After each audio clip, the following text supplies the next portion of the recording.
The casket was closed because my daughter-in-law insisted the accident was too severe for anyone to see. I stood there in my black dress, watching mourners file past what was supposed to be my son's body, when a text flashed across my phone. That made my knees give out. Mom, I'm alive. That's not me in the coffin. If you're watching this, subscribe and let me know where you're tuning in from. Let me back up and explain how this nightmare began. Like many of you, I thought I knew my family. My name is Patricia Monroe, 66 years old, recently retired after teaching high school English for 41 years. I raised my son, Ryan Anderson, alone after his father walked out when Ryan was just 6. We were close, or at least I believed we were. 3 years ago, Ryan married Vanessa Clark, a woman I tried hard to accept despite every red flag. She was controlling, manipulative, and always seemed to wedge herself between Ryan and anyone who loved him. But I stayed quiet because all I wanted was my son's happiness. 2 weeks before the funeral, Ryan had called me brimming with excitement. Mom, Vanessa and I are going into real estate development. We found this incredible opportunity in Florida. I can't share details yet, but we may need to move for a while. His voice carried a spark I hadn't heard in years. Just be careful, sweetheart, I warned, my instincts unsettled. These things can be risky. It's not a scheme, Mom. This is real, life-changing money, he said with a laugh, but it sounded forced. Vanessa's great with numbers. She's worked everything out. The following week, I received the call no parent ever wants. Vanessa, sobbing uncontrollably, told me Ryan had died in a car crash. She said the vehicle caught fire, leaving his body too damaged to be identified. She insisted on taking care of all the arrangements. I can't let you see him like that, she cried. Please, Patricia, let me protect you from this horror. Her words felt rehearsed, but grief clouds judgment. I'd buried my husband 20 years earlier. I knew shock could make people act strangely. Against every instinct, I agreed to the closed casket, but now, standing at my son's funeral with his impossible message glowing on my screen, I knew my instincts had been screaming for a reason. The woman beside me wasn't a grieving widow, she was an actress in the role of her life. And my son was very much alive. I slipped out of the funeral home, hands shaking as I typed back, "Where are you?" "What's happening?" His reply came instantly. "Can't explain. They're watching. Meet me at the old Miller farm tomorrow, 3 p.m. Come alone. Don't trust Vanessa. My mind spun as I walked back into the viewing room, accepting condolences from neighbors and friends who had no idea they were mourning an empty box. Vanessa clung to my arm, her flawless makeup never smudging despite her endless tears. "Thank you for being so strong, Patricia," she whispered. "Ryan would be proud of you." Every part of me wanted to shake her and demand the truth, but something told me to stay quiet. If Ryan was hiding, he had a reason. And if these people were dangerous enough to fake his death, exposing Vanessa here could put us both in danger. So I forced a sad smile and squeezed her hand. "We'll get through this together, dear." The Miller farm. Ryan used to sneak his dates there as a teenager, thinking I didn't know. It had been abandoned for years, 20 acres of overgrown land, 15 miles outside town. Perfect. For a secret meeting. That night, I barely slept. Every sound made me jump. Every shadow felt like a threat. What had Ryan gotten himself into? Was he really in danger, or was this some elaborate scheme he and Vanessa Clark were running together? The rational part of my mind said the text could be fake. That grief was making me grasp at impossible hopes. But the message had come from Ryan Anderson's phone, and who else would know about the Miller farm? The next afternoon, I drove my old Honda down the dirt road leading to the abandoned farmhouse, my heart hammering against my ribs. If Ryan Anderson was alive, why fake his death? If he was in trouble, why not come to me for help? As I pulled up to the crumbling house, I saw a figure emerge from behind the old barn. Even from a distance, I recognized the walk, the way he held his shoulders. It was my son, very much alive and looking nervously over his shoulder. Ryan Anderson ran to my car as I parked. And when I stepped out, he pulled me into a fierce hug that confirmed what my heart already knew. This was real. My boy was breathing, warm, alive. "Mom, I'm so sorry," Hugh whispered into my hair. "I never wanted you to go through that funeral, but I had to make sure you were safe first." "Safe from what?" I pulled back to look at his face, searching for answers. His were haunted, older than they'd been just weeks ago, from the people Vanessa Clark's been working with. "Mom, I think they want to kill me for real." We sat in his truck behind the old barn while Ryan Anderson explained how his perfect marriage had become a nightmare. Vanessa Clark hadn't just married him for love. She'd married him for access to something much more valuable than his teacher's pension. "Remember when Grandpa Henry died and left you that property in Colorado?" Ryan Anderson asked. I nodded. My father had owned 40 acres off what everyone thought was worthless mountain land. I'd never even seen it. Just paid the property taxes every year out of habit. Vanessa Clark had it surveyed without telling either of us. Turns out there's a natural gas reserve underneath it worth millions, maybe tens of millions. Ryan Anderson's jaw tightened. She's been planning to get her hands on it this whole time. But the land is in my name, I said, confused. Was in your name? Remember those papers you signed last month? The ones Vanessa Clark said were for Di's life insurance beneficiary updates. My blood went cold. I'd trusted my daughter-in-law when she'd brought me a stack of legal documents, explaining that Ryan Anderson wanted to make sure everything was in order for our family's financial security. I'd signed without reading carefully because I trusted her. She forged some of the paperwork. Ryan Anderson continued. Made it look like you were transferring the property to me as part of estate planning. Then she had me sign papers that would make her the sole heir if anything happened to me. The pieces were falling into place with sickening clarity. So if you're dead, she owns land worth millions. Exactly. But here's where it gets worse. The people she's working with aren't just paper pushers. They're criminals. Mom. They've done this before to other families, targeting older people with valuable assets they didn't know they have. I felt that familiar surge of protective anger I'd experienced throughout Ryan Anderson's childhood. Nobody threatened my boy and got away with it. How did you find out? I overheard a phone call.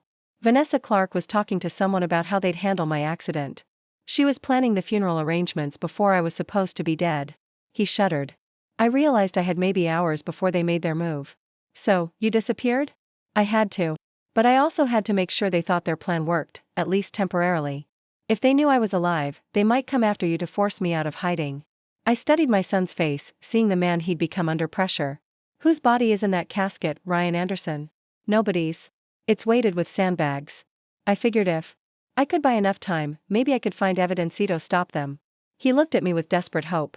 Mom, I need your help. These people are serious and I can't fight them alone. For 40 years, I'd protected this boy from scraped knees, broken hearts, and teenage mistakes. Now, he needed me to help him survive something far more dangerous. The teacher in me wanted to march him straight to the police, but the mother in me recognized the fear in his eyes was real. What do you need me to do? Di's relief was palpable. First, we need to get you somewhere safe. Then we need to figure out how to expose what Vanessa Clark's really doing before she realizes I'm not actually dead. As if summoned by his words. My phone buzzed with a text from Vanessa Clark. Patricia, can you come over tonight?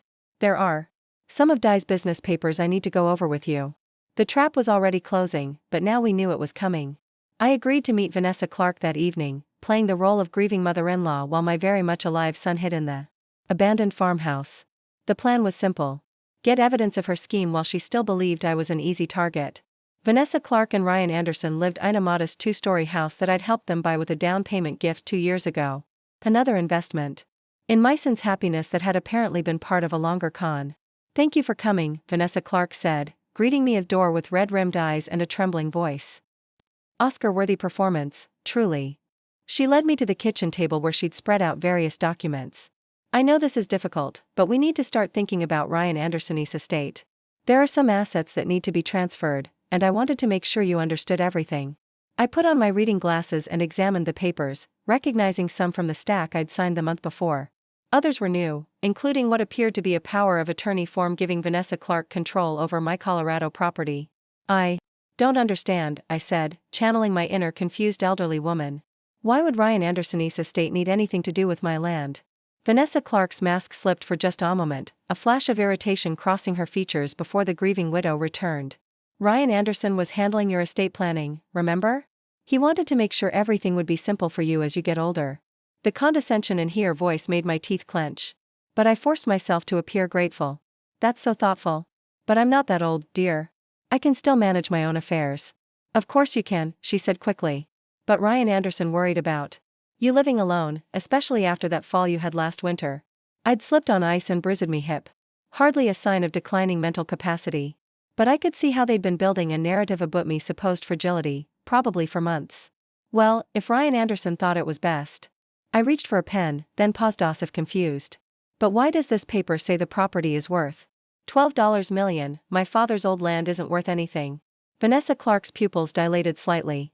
That's just a placeholder number for insurance purposes. Legal documents require estimated values. I nodded as if that made perfect sense, then deliberately knocked over my water glass, soaking the papers. Oh no, I'm so clumsy. While Vanessa Clark rushed to get towels, I quickly took photos of the soggy documents with my phone. When she returned, I was dabbing helplessly at the mess. "I'm so sorry, dear. Should we do this another day?" No, it's fine," Vanessa Clark said. But I could see the frustration she was trying to hide. "I have copies. Why don't we just focus on the property transfer tonight? We can handle the rest later." She produced a fresh copy of the power of attorney document, and I pretended to read it carefully while actually studying her face. There was something predatory in her expression when she thought I wasn't looking. Like a cat watching a mouse. "Will this help with taxes?" I asked innocently. "Absolutely. It'll save you thousands." She leaned forward eagerly. "All you need to do is sign right here." I picked up the pen, then set it down again. "You know, I think I should have me lawyer look at this first. Ryan Anderson always said never to sign legal documents without professional advice." The temperature in the room seemed to drop 10 degrees. Vanessa Clark's smile became strained, almost grotesque. "Patricia, I am family. You can trust me, and the longer we wait, the more complicated the tax situation becomes."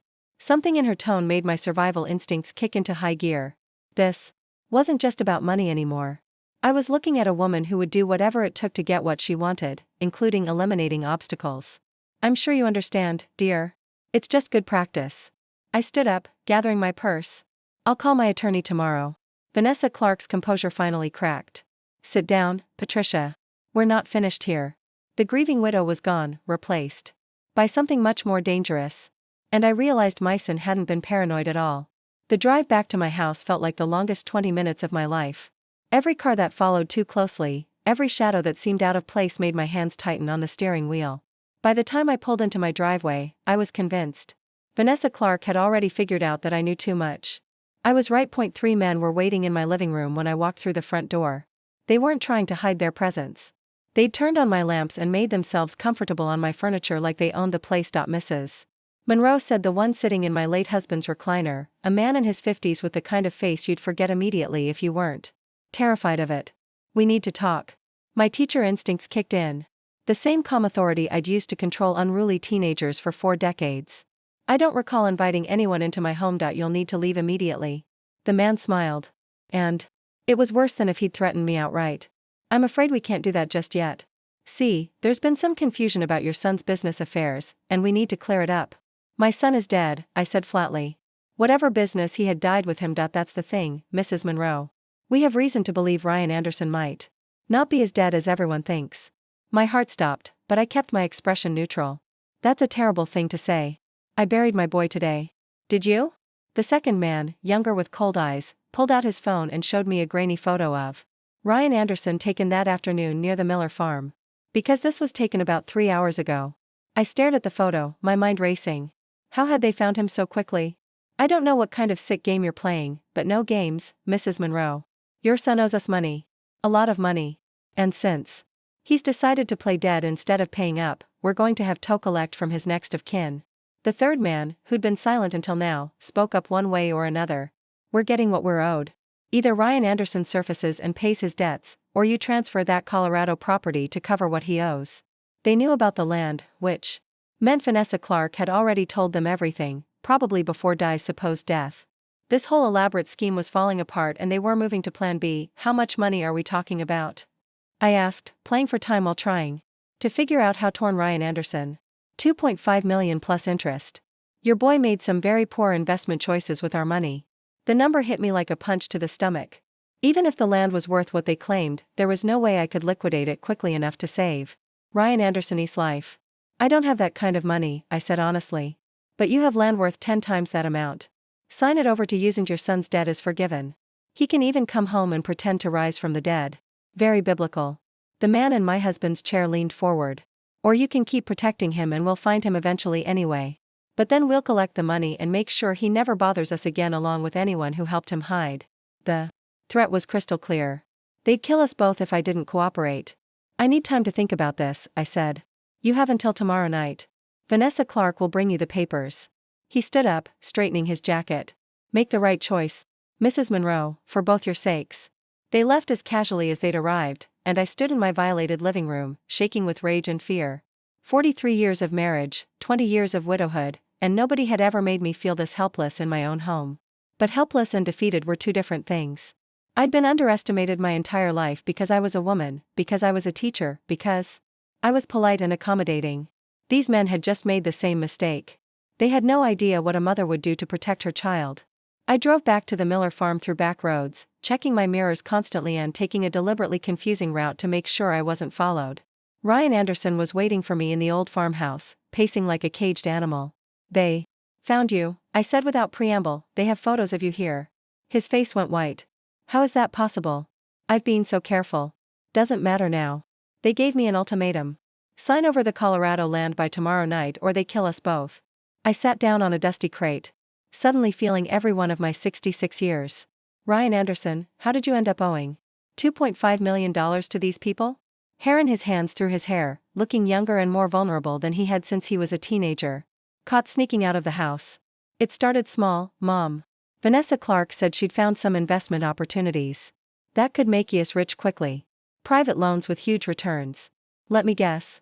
You needed seed money to get started. Exactly. First it was $10,000, then $25,000. The returns were incredible at first, enough to pay back the loans and have money left over. His voice was bitter with self-incrimination. I should have known it was too good to be true. What happened? The whole thing was a Ponzi scheme. When it collapsed, everyone who'd borrowed money to invest was left holding the debt. But our loans weren't from banks, Mom. They were from the kind of people who break legs when you can't pay. I thought about the 3 men who'd invaded my home. Their casual confidence that violence was always an option. And Vanessa Clark knew. This when she suggested the investments. That's what I'm trying to figure out. Either she's the dumbest person alive or she's been setting me up from the beginning. He looked at me with desperate eyes. What are we going to do? For the first time since this nightmare began, I felt a spark of the determination that had carried Meth rough single motherhood, widowhood, and 40 years of dealing with difficult teenagers. We're going to give them exactly what they want, I said. The Colorado property. Ryan Anderson's shoulders sagged with relief and defeat. Mom, I can't let you sacrifice everything for my mistakes. Who said anything about sacrifice? I smiled, feeling more like myself than I had in days. Sweetheart, you're assuming that land is the only card we have to play, but you're forgetting something important. What's that? I've been a high school English teacher for 41 years. I've dealt with bullies, liars, and manipulators who thought they were smarter than everyone else. I stood up, brushing dust off my clothes. These people think they're dealing with a frightened old woman who will do anything to save her son. They have no idea they just picked a fight with someone who spent 4 decades outsmarting teenagers. Ryan Anderson looked confused but hopeful. What's your plan? First, we're going to make sure you're somewhere truly safe. Then, I'm going to give Vanessa Clark and her friends a lesson they'll never forget. I checked my watch. But we need to move fast. I have papers to sign tomorrow night, and I want to make sure those papers say exactly what I want them to say. Mom, these aren't high school kids trying to cheat on a test. These people are dangerous. I thought about the man sitting in my husband's chair, making threats in my own living room. The fury I'd been holding back all day crystallized into something cold and sharp. So am I, sweetheart. They just don't know it yet. The next morning, it did something I hadn't done in 20 years. I called in sick to my volunteer work at the library, and drove to the city to meet with the one person who could help me turn this disaster into justice served. Marcus Chen had been my lawyer since my husband died. But more importantly, he'd been my student 30 years ago when he was a rebellious teenager trying to coast through senior English. Now he ran one of the most respected criminal defense firms in the state, and he still owed me a favor for not flunking him when he deserved it. Patricia Monroe, he said, standing up from his mahogany desk with a genuine smile. You look exactly the same as when you were terrorizing us with Shakespeare. I prefer educating with enthusiasm, I replied, accepting his hug. Marcus, I need your help with something unusual. I laid out the entire story, watching his expression shift from amusement to concern to fascination as I described Vanessa Clark's scheme, the fake funeral, and the threats from Ryan Anderson's creditors. Let me make sure I understand, Marcus said, leaning back in his leather chair. Your daughter-in-law forged documents to steal your mineral rights. Your son faked his death to avoid loan sharks, and now said loan sharks are threatening to kill you. Both unless you sign over property worth millions. That's the basic situation. Yes, Patricia. You realize you're describing multiple felonies here. Fraud, extortion, conspiracy, possibly kidnapping if they're holding you under duress. He pulled out a legal pad. The smart thing would be to call the FBI right now and have my son arrested for fraud. Have him spend years in prison while these criminals disappear into the wind? I shook my head. There has to be another way. Marcus studied me with the same look he'd given me when I handed back his failed midterm exam senior year. What exactly are you proposing? I want to give them what they want, but on my terms. Can you draw up documents that look legitimate, but contain legal and means they won't notice until it's too late? You want to set a trap? I want to give them enough rope to hang themselves while protecting Ryan Anderson and recovering what they stole from other families. I leaned forward. Marcus, these people have done this before. How many other seniors have lost everything because someone trusted the wrong person? He was quiet for a long moment, then smiled with an expression I remembered. From the day he'd finally understood the meaning behind Hamlet's revenge plot. What did you have in mind? 3 hours later, I left Marcus' office with a briefcase full of legal documents that looked exactly like what Vanessa Clark and her criminal friends expected, but contained enough hidden clauses to ensure they'd be confessing to multiple felonies. The moment they signed them, the papers transferred ownership of my Colorado property to a newly created trust with Vanessa Clark as the designated trustee. What they wouldn't realize until it was too late was that the trust documents included automatic provisions requiring any trustee to report all previous fraudulent activities to federal authorities and that accepting the position constituted a legal confession to any crimes committed in pursuit of the property. It's diabolical, Marcus had said admiringly. If they don't sign, they don't get the property. If they do sign, they've legally confessed to everything and triggered federal jurisdiction. I learned from the best, I'd replied. Shakespeare knew a thing or two about people who think they're smarter than everyone else. Now I was back home waiting for Vanessa Clark's call and trying to look like a frightened old woman instead of someone who just spent the day out maneuvering criminals with decades more experience than a retired English teacher. My phone rang. At exactly 7:00 p.m., Patricia. Vanessa Clark's voice was clipped, businesslike. The grieving widow act was apparently over. I have the papers ready. I'll be over in an hour. Actually, dear, could we meet somewhere else? Having people in the house so soon after Di's funeral feels overwhelming. A pause. Where did you have in mind? The Riverside Diner. It's public, well lit, and they have excellent pie. I made my voice slightly shaky. I could use the comfort of familiar surroundings. Vanessa Clark agreed, probably thinking a public location would prevent me from making a scene. She had no idea I was counting on witnesses for what came next. The Riverside Diner had been serving the best coffee and apple pie in our small town for 40 years. More importantly, it was where Sheriff Tom Bradley ate dinner every Tuesday night, where prosecutor Janet Morrison met her book club, and where half the town council gathered to gossip about local politics. In other words, it was exactly where you'd want to be when you needed credible witnesses to watch criminals incriminate themselves. I arrived early, claiming my usual booth in the back corner where I could see the entire restaurant. Sheriff Bradley was at his regular table, working through a plate of meatloaf while reading reports. Perfect. Vanessa Clark arrived precisely on time, accompanied by the man who'd been sitting in my husband's chair the night before. She introduced him as David, Dawn business partner. But I could see the calculation in his eyes as he scanned the room, noting the sheriff's presence. I thought this was going to deprivate, David said, sliding into the booth across from me. It is private, I replied mildly. No one's paying attention to us. Vanessa Clark set a manila folder on the table. These are the documents we discussed. The property transfer, some insurance paperwork, and a few other items that need your signature. I opened the folder, recognizing the legitimate-looking forgeries that would have destroyed my life if I had signed them yesterday. Instead, I pushed them aside and pulled out my briefcase. Actually, I had my lawyer prepare something more comprehensive, I said, setting Marcus's documents on the table. I want to make sure everything is done properly. David's expression shifted to weariness. Your lawyer, Marcus Chen. He's very thorough. I smiled grandly. He made sure these documents protect everyone's interests. For the next 20 minutes, I watched them review papers that looked exactly like what they wanted, but contained legal poison pills in every paragraph. Marcus had been brilliant, using technical language that obscured the document's true purpose while making them appear favorable to Vanessa Clark and her associates. This seems more complicated than necessary, Vanessa Clark said, flipping through pages of dense legal text. Well, dear, when you're dealing with millions of dollars, Yotsant. Be too careful. I signaled the waitress for more coffee.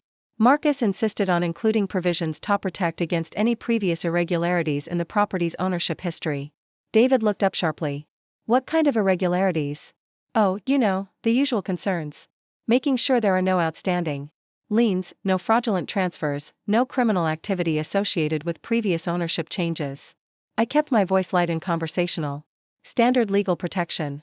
What I wasn't telling them was that by signing these documents, they'd be legally acknowledging that they were aware of previous criminal activity and accepting responsibility for reporting it to federal authorities.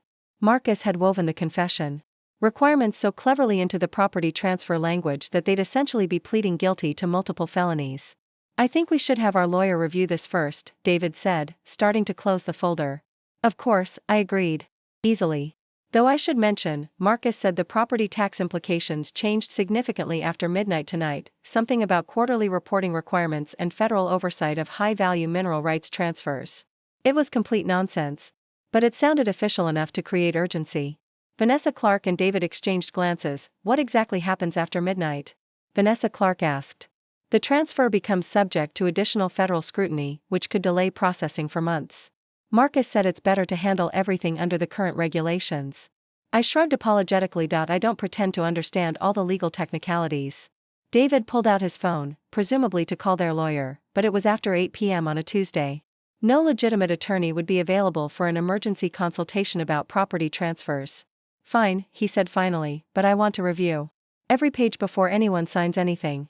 For the next 40 minutes, I sat patiently while they read through documents that would destroy them, answering their questions with carefully rehearsed explanations that made the trap sound like standard legal protection. When they finally signed, I felt the same satisfaction I'd experienced watching difficult students finally grasp a complex literary concept. They had no idea they just confessed to everything. The moment Vanessa Clark and David finished signing the documents, I excused myself to use the restroom, taking my briefcase with me. Instead of going to the ladies' room, I walked straight to Sheriff Bradley's stable. Tom, I said quietly, sitting down across from him. I need to report multiple felonies, and I have written confessions from the perpetrators. To his credit, Sheriff. Bradley set down his fork and gave me his full attention without questioning why Patricia Monroe, retired English teacher and pillar of the community, was suddenly talking about criminal confessions. I quickly explained the situation while keeping one eye on Vanessa Clark and David, who were still sitting in the booth, probably planning how to spend their millions. Tom's expression grew darker with each detail. Patricia, these people threatened to kill you and your son. They made their intentions very clear. I opened my briefcase and showed him the documents. My lawyer designed these papers so that by signing them, they've legally acknowledged their criminal activities and agreed to cooperate with federal authorities. Tom examined the papers, his 20 years of police experience, evident in how quickly he grasped the legal implications. This is incredibly clever and completely legal, completely. Marcus made sure of that. I glanced toward the booth where Vanessa Clark was checking her watch impatiently. Tom, there's something else. My son isn't actually dead. That got his attention. Come again? Ryan Anderson faked his death to protect himself from these people. He's been hiding, but they found him anyway. I pulled out my phone and showed him the photos I'd taken of the forged documents in Vanessa Clark's kitchen. I have evidence of the fraud, extortion, and conspiracy, and now I have their signed confessions. Sheriff Bradley was quiet for a moment, then smiled with genuine admiration. Patricia, in 30 years of police work, I've never seen a civilian conduct a more thorough criminal investigation. Hess stood up, straightening his uniform. Let me go have a conversation with your dinner companions. Wait. I put a hand on his arm. There's something else you should know. They have partners. Other people involved in this scheme. If you arrest Vanessa Clark and David now, the others might disappear. What are you suggesting? Give me 5 more minutes with them. Let me confirm the meeting location where they're supposed to deliver the signed documents to their bosses. I smiled. Then you can arrest everyone at once. Tom studied my face, probably wondering when the mild-mannered English teacher had turned into a master strategist. 10 minutes. But Patricia, if this goes sideways, it won't. I've been handling difficult people for 41 years, these criminals are just better dressed than my former students. I walked back to the booth where Vanessa Clark and David were growing increasingly impatient. Sorry for the delay, I said, sliding back into my seat. Where do we go from here? David relaxed slightly. We need to get these documents to our legal team tonight for final processing. There's a warehouse on Industrial Boulevard where we're meeting them. Tonight, the sooner we complete the transfer, the sooner we can all move forward, Vanessa Clark said. It's been such a difficult time. I nodded sympathetically while mentally noting the location. Industrial Boulevard was perfect for a police raid, isolated enough that civilians wouldn't be at risk when the arrests went down. I suppose you'll need me there to verify my identity for the transfer. Actually, no, David said quickly. Your signature on these documents is all we need. You can go home and try to get some rest. Of course, they didn't want me at the meeting. I was supposed to go home and wait quietly while they celebrated stealing millions from a grieving mother. Well then, I said, standing up and gathering my things. I guess this is goodbye. Vanessa Clark actually had the audacity to hug me. Thank you, Patricia. Ryan Anderson would be so proud of how strong you've been. As I walked out of the diner, I saw Sheriff Bradley finishing his dinner and preparing to follow me. In 30 minutes, Vanessa Clark and her criminal associates would discover that their victim had been hunting them all along. But first, I had a phone call to make. I called Ryan Anderson from my car in the diner parking lot, watching through the window as Sheriff Bradley made his own phone calls, presumably coordinating with state and federal authorities. Mom. Ryan Anderson's voice was tight with anxiety. How did it go? Better than expected. They signed everything and Sheriff Bradley is coordinating arrests as we speak. I started my car, keeping me voice calm despite the adrenaline coursing through my system. Sweetheart, I need you to stay exactly where you are until this is over. What about Vanessa Clark? Does she suspect anything? I thought about my daughter-in-law's performance, the fake grief, the casual threats, the way she'd manipulated both Ryan Anderson and me for months. She suspects I'm a frightened old woman who just signed away millions to save her son's life. She has no idea what actually happened to Mom. What if something goes wrong? What if they figure out the documents are traps before the police get there? It was a legitimate concern. Marcus legal landmines were sophisticated, but they weren't foolproof. If Vanessa Clark and David had a lawyer review the documents before meeting with their partners, they might realize they'd been outmaneuvered. Then we'll deal with that problem when it happens. I said firmly. Ryan Anderson, I need you to understand something. What happened to you, what these people tried to do to our family, it's not your fault. Vanessa Clark targeted you specifically because you're decent and trusting. I should have been smarter. I should have seen through her. Sweetheart, I lived with your father for 23 years and thought I knew him completely. Sometimes the people closest to us are the hardest to see clearly. I pulled out of the diner parking lot, following the route that would take Mepist Industrial Boulevard. The important thing is that we're fixing it. 20 minutes later, I parked on a hill overlooking the warehouse district, close enough to see the activity, but far enough away to be safe. Sheriff Bradley had been thorough. I could see unmarked police cars positioned at every exit and what looked like federal agents in tactical gear surrounding the main building. My phone buzzed with a text from Marcus. FBI confirms your documents triggered automatic federal jurisdiction. Whatever happens tonight, these people are going away for a very long time. At 10:47 p.m., I watched through binoculars as 3 cars converged on the warehouse Vanessa Clark and David had mentioned. The first car contained Vanessa Clark and David. The second held 2 men I recognized from my living room the night before. The third car held 2 people I didn't recognize, probably higher-level criminals who'd been running this operation from behind the scenes. They were inside the warehouse for exactly 12 minutes before the building was surrounded by law enforcement officers with floodlights and megaphones. This is the FBI. The building is surrounded. Exit through the front door with your hands visible. What followed was anticlimactic in the best possible way. No gunfights, no dramatic chase scenes, just 6 criminals walking out of a warehouse with their hands in the air, realizing too late that they'd been outmaneuvered by a retired English teacher who'd been underestimated her entire life.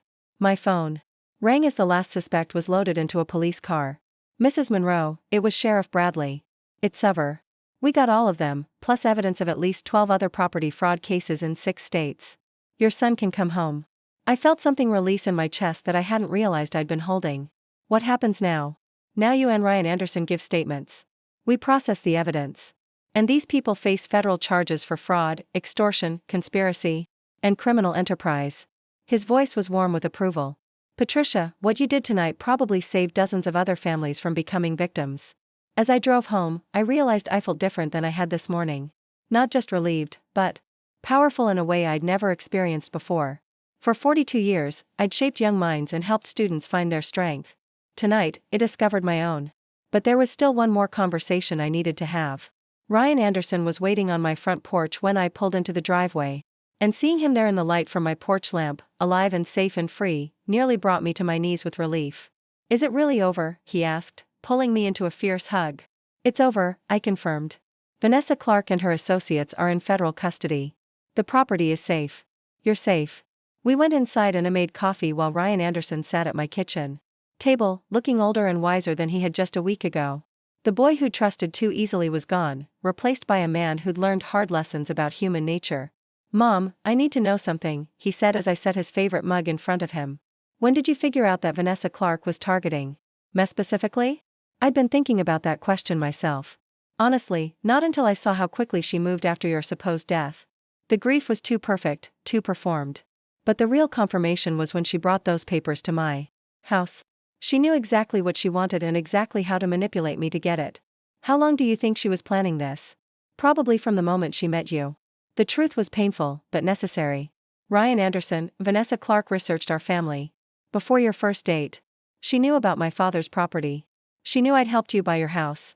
She knew I'd do anything to protect you. He was quiet for a long time, processing the betrayal. So, our entire marriage was fake. Her feelings were fake. Yours were real. That matters. Does it? I feel like such a fool. I reached across the table and took his hand. Sweetheart, you fell in love with the person she pretended to be. That person was kind, supportive, and made you happy. The fact that it was an act doesn't diminish the genuine emotions you felt. What am I supposed to do now? How do I trust anyone again? It was the question every parent dreads, the moment when you realize your child's innocence is truly gone. But it was also an opportunity to help him find strength didn't know he had. You learn to trust yourself first. I said you learn to recognize red flags, to ask questions, to verify things that seem too good to be true. But you don't let fear keep you from connecting with people who deserve your trust. Ryan Anderson smiled for the first time since this nightmare began, like my mom, who turned out to be a criminal mastermind when I needed her to be. I prefer strategically gifted, I replied, echoing my conversation with Marcus. And I learned from watching you actually the way you protected me by disappearing. The courage it took to fake your death when you realized how dangerous these people were. You're braver than you think. What happens now? I looked around my kitchen, my house, my life that had been threatened and was now secure. Now you move back home. We figure out what to do with mineral rights worth millions. And I go back to volunteering at the library. Except maybe I'll also help the FBI's Financial Crimes Unit identify seniors who might be vulnerable to these kinds of schemes. You want to keep fighting criminals? I want to keep protecting people who can't protect themselves. Turns out I'm good at it. 3 weeks later, I received a letter from the federal prosecutor handling Vanessa Clark's case. She and her associates had been charged with 23 felonies across 6 states with evidence linking them to property fraud schemes targeting elderly victims nationwide. The FBI had recovered over $42 million in stolen assets. My testimony combined with the ingenious confession documents Marcus had designed formed the backbone of a case that would likely send these people to prison for decades. But the real victory was simpler than justice or money. It was Ryan Anderson, healthy and whole, learning to trust again while building a life based on genuine relationships instead of manipulation. It was me discovering at 66 that I was far stronger and more capable than anyone had ever imagined. And it was the knowledge that sometimes when people underestimate you, that underestimation becomes the very weapon you need to protect everything you love. The funeral had been fake, but my son's resurrection was beautifully, powerfully real. Thanks for listening. Don't forget to subscribe and feel free to share your story in the comments. Your voice